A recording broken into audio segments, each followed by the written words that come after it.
Les damos la bienvenida a la inauguración de este séptimo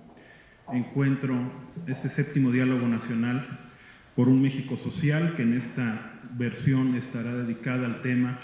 de la lucha contra la desigualdad.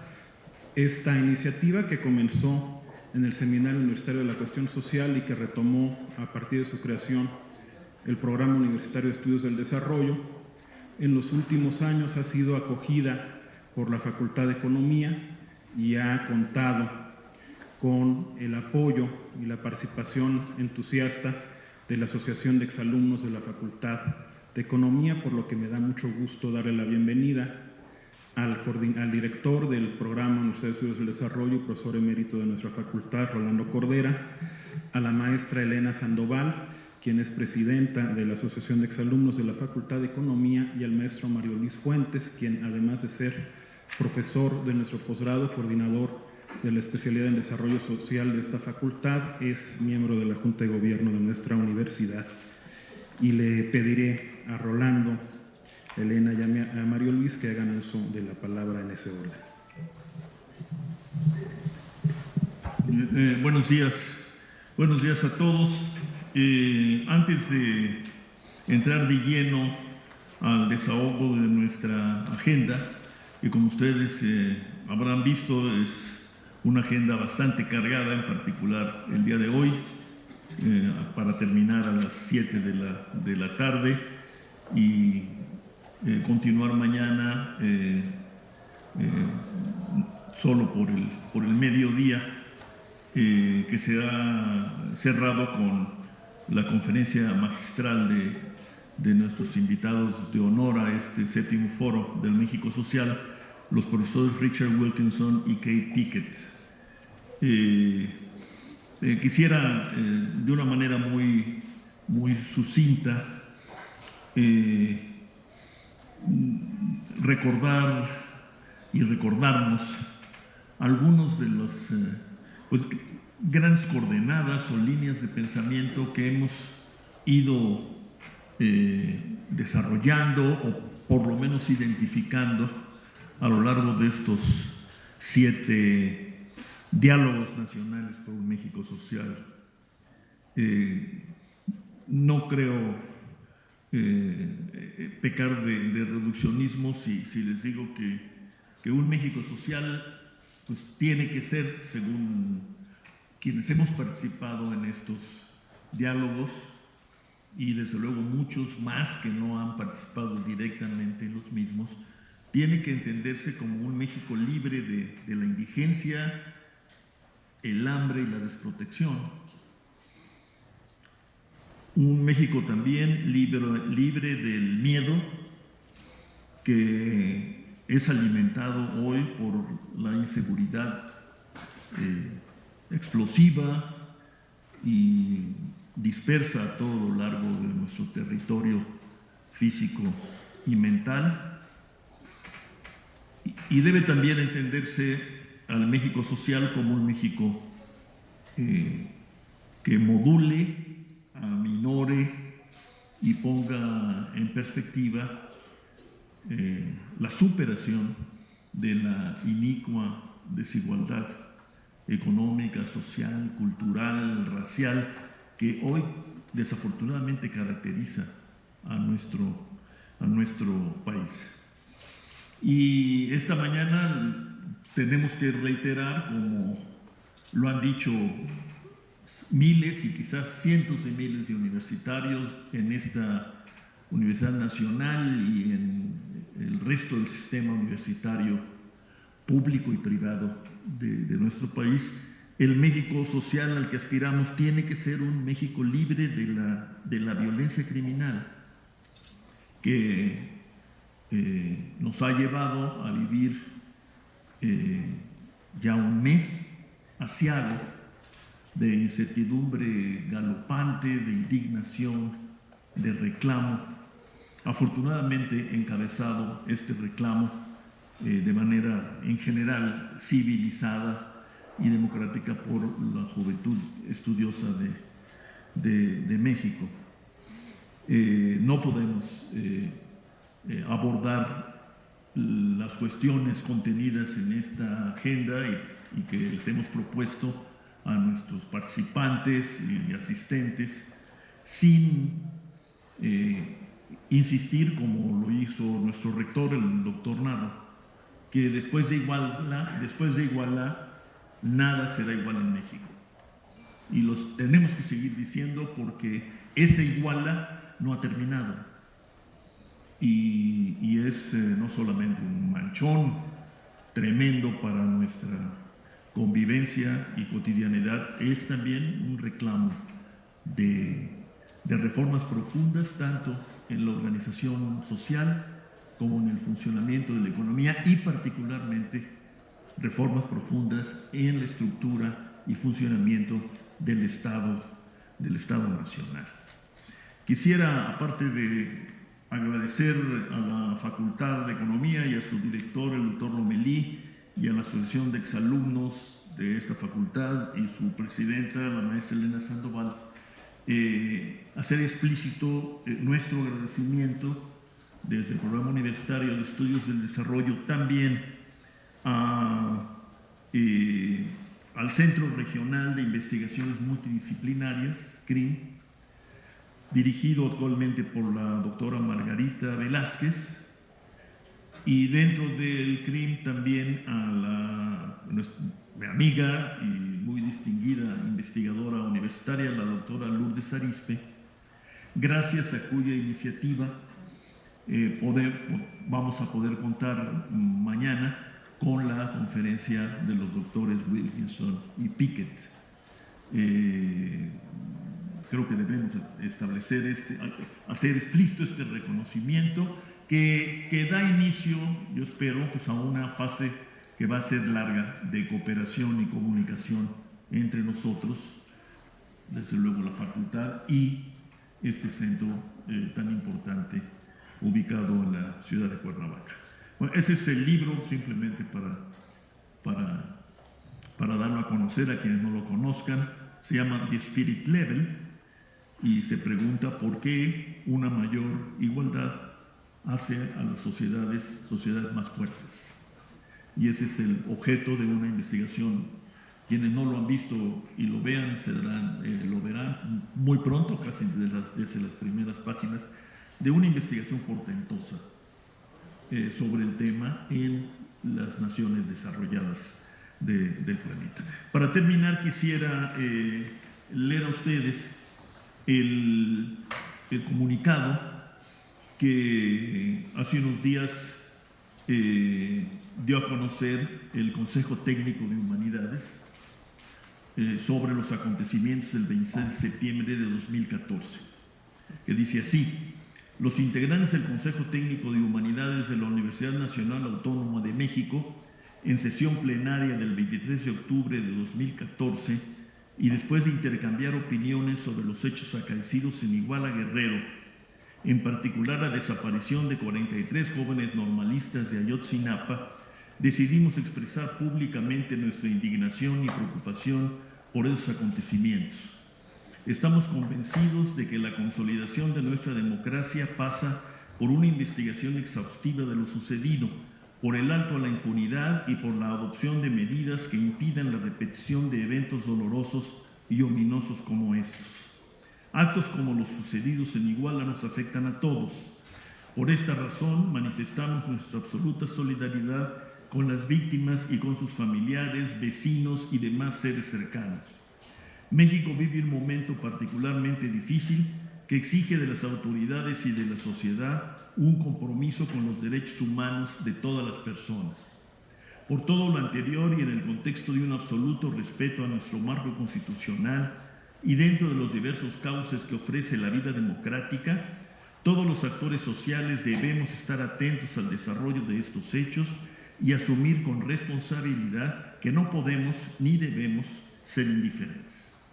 Bueno, pues yo con esto termino mi intervención. Muchas gracias. ¿No? Entonces, si les parece, pues damos inicio a nuestro primer panel, Crisis Global y Desigualdad, en el que participarán Juan Carlos Moreno Brig, de la CEPAL México, el doctor Juan Carlos Moreno, el doctor Casio Luiselli Fernández, del Instituto Tecnológico de Estudios Superiores de Monterrey, el embajador Jorge Eduardo Navarrete del Programa Universitario de Estudios del Desarrollo de la UNAM, y que será moderado por Mario Luis Fuentes del Programa Universitario de Estudios del Desarrollo. Muy bien, pues muchas gracias, buen trabajo.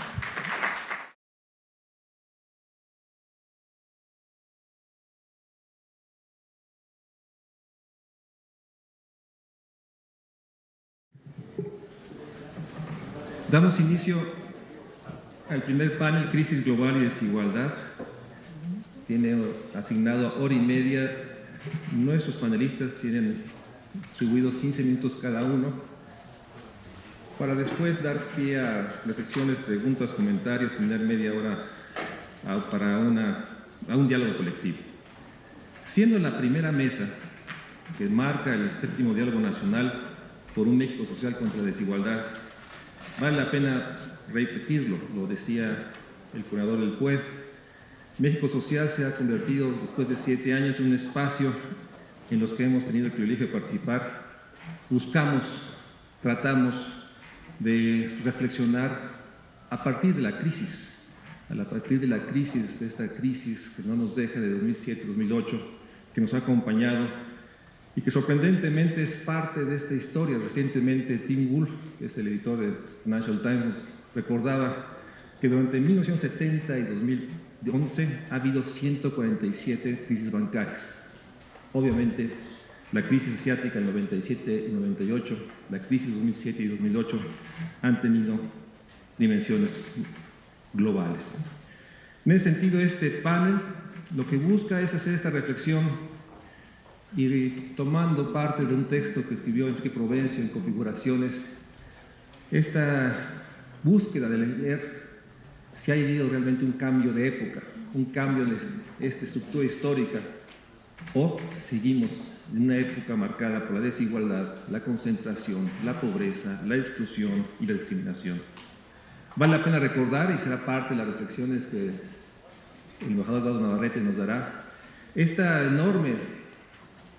búsqueda de tratar de interpretar el momento en estas dos tensiones. Para algunos, la crisis financiera es parte de un descontrol en las estructuras globales financieras, y lo que se requería es ajustes, coordinación. Para muchos otros, lamentablemente, pese a lo que se ha escrito, la regulación financiera es un efecto de la concentración de un arreglo social que promueve la inequidad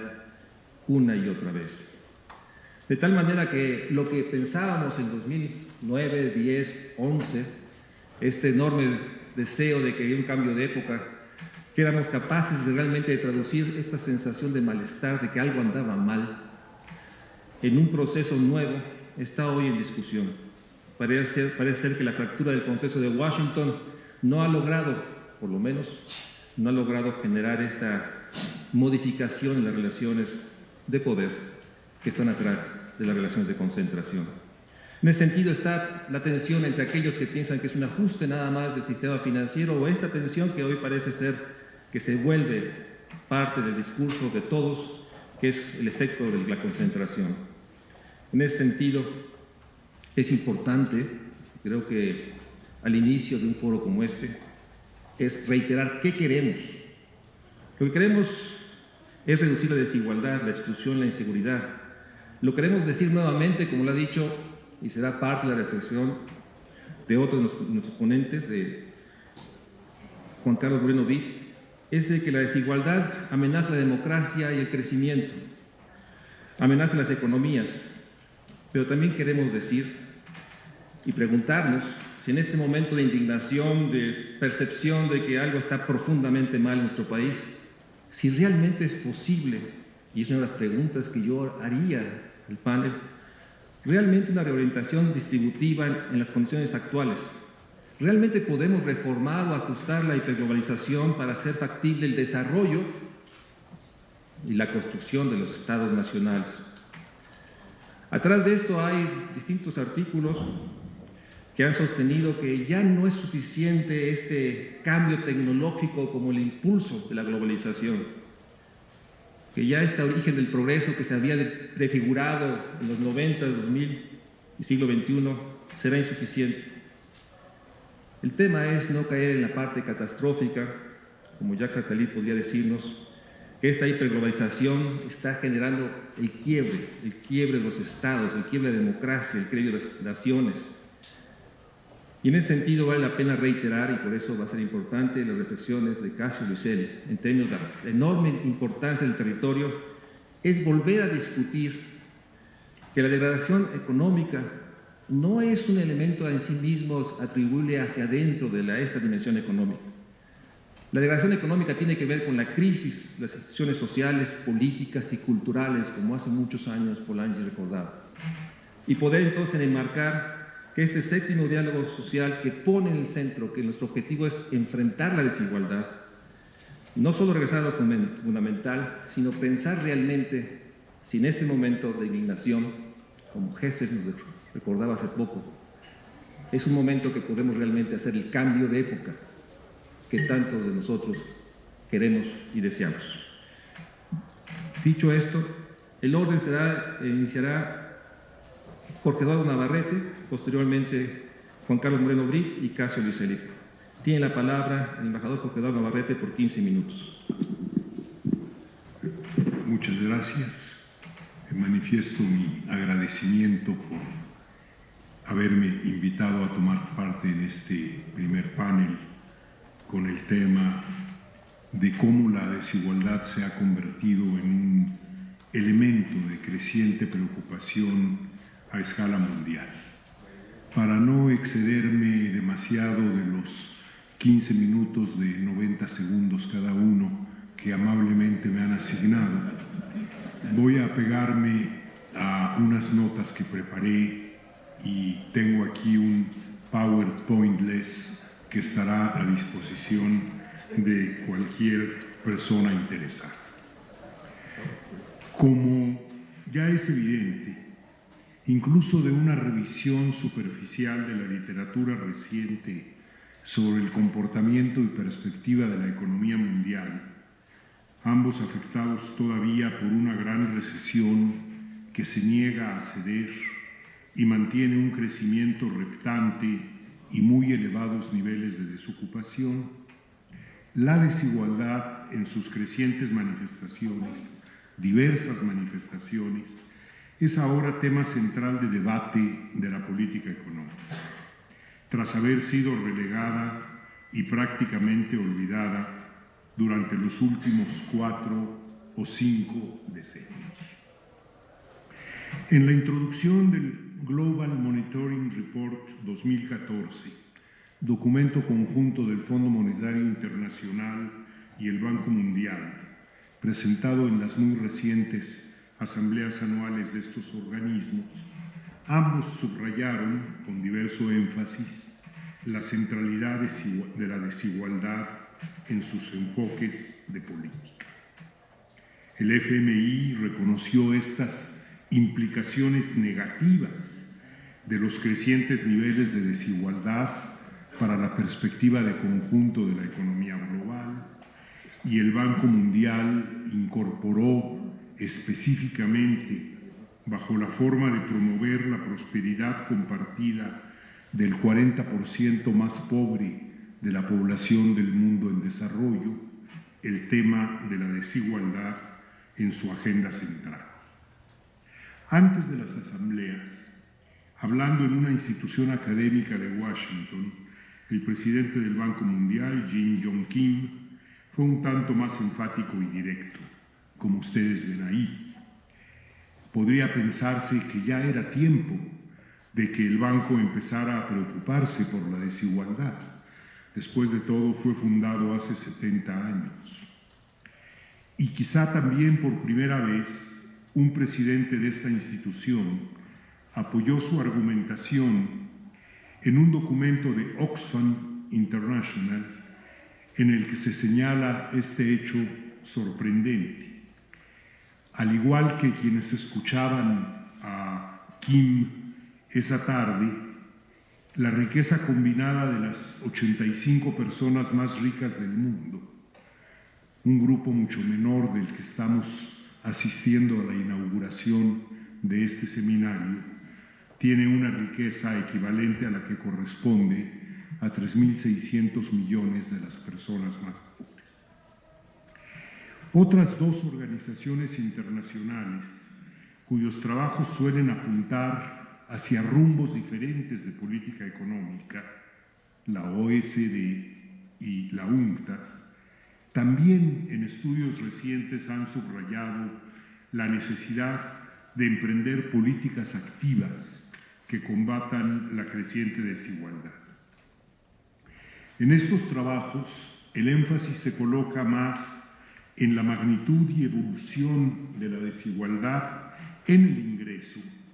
que la desigualdad en la acumulación de la riqueza y del stock de riqueza acumulada,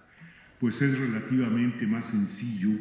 de medir y de abordar el tema de la desigualdad en el ingreso que en la riqueza. Hay un estudio que data de mediados del presente año de la OECD que se denomina en su versión en castellano Desigualdad de ingresos. Los jóvenes y los pobres se rezagan aún más. Y de ese estudio se toma este párrafo que subraya el hecho central de la desigualdad. El 10% más rico, el ingreso promedio del 10% más rico de la población equivale ahora a alrededor de 9,5 veces el que corresponde al 10% más pobre. Y la OECD, que a veces se le denomina el Club de los Ricos, considera que detener la tendencia hacia una desigualdad creciente se ha convertido en una prioridad para los formuladores de política de distintos países. La UNCTAD, por su parte, modifica un poco la comparación y contrasta el ingreso medio del 5% más rico y encuentra que es 200 veces superior al del 10% más pobre. Es decir, en esta comparación, si saltamos del 10% que señala la OECD, al 5% que señala la UNCTAD, la brecha de desigualdad salta de 9,5 veces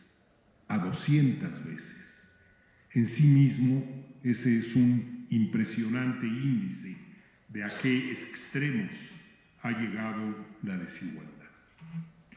En Estados Unidos es uno de los países en que a nivel nacional el tema de la desigualdad ha estado siendo discutido. Y a mediados de octubre, la Junta de la Reserva Federal celebró en Boston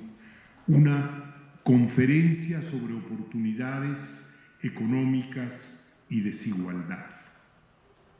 que es la primera vez que la Junta sube el tema de la desigualdad al lugar más importante de uno de sus seminarios periódicos. Y ahí hubo, como es natural, una intervención central de la presidenta de la Junta, la doctora Yellen, y estos 4 elementos se derivan de su presentación. El incremento sostenido de la desigual distribución del ingreso y de la riqueza en el país, el hecho de que esta desigualdad se ha acrecentado más en las últimas décadas, a un ritmo mucho mayor que los observados desde finales del 19 y en contraste con los 40 años de reducción relativa de la desigualdad que siguieron a la Gran Depresión. También subrayó que, desde luego, la desigualdad favorece sobre todo a quienes están en la cumbre de las escalas distributivas, y elaboraron una llamada curva de Great Gatsby que muestra que en las economías avanzadas la creciente desigualdad está asociada en todo momento con una movilidad intergeneracional disminuida. Es decir, la desigualdad tiene mecanismos que la perpetúan. Ahora bien, este mayor reconocimiento de la centralidad de la desigualdad en el debate de política, visto en los documentos de organismos internacionales y en algunas recomendaciones de política nacional, no ha llegado a permear suficientemente las amplias recomendaciones de política de estos mismos organismos. Vean ustedes, en la última perspectiva de la economía mundial, que data de octubre del presente mes, de 2014, el Fondo Monetario presenta, después del reconocimiento de que hay que dar prioridad a la elevación del crecimiento real y potencial, de que debe evitarse una normalización prematura de la política monetaria, que el ritmo del ajuste fiscal y su orientación deben apoyar también la recuperación y el crecimiento, se pasa a debate, a recomendaciones de política más o menos estándar. Aumento de inversión en infraestructura, sobre todo en economías avanzadas, donde, dice el fondo, hay mecanismos para que la inversión pública sea eficiente, y a la insistencia tradicional en las reformas estructurales. Pareciera, pues, que la preocupación aceptada a nivel teórico general sobre la desigualdad no permea aún suficientemente las recomendaciones de política.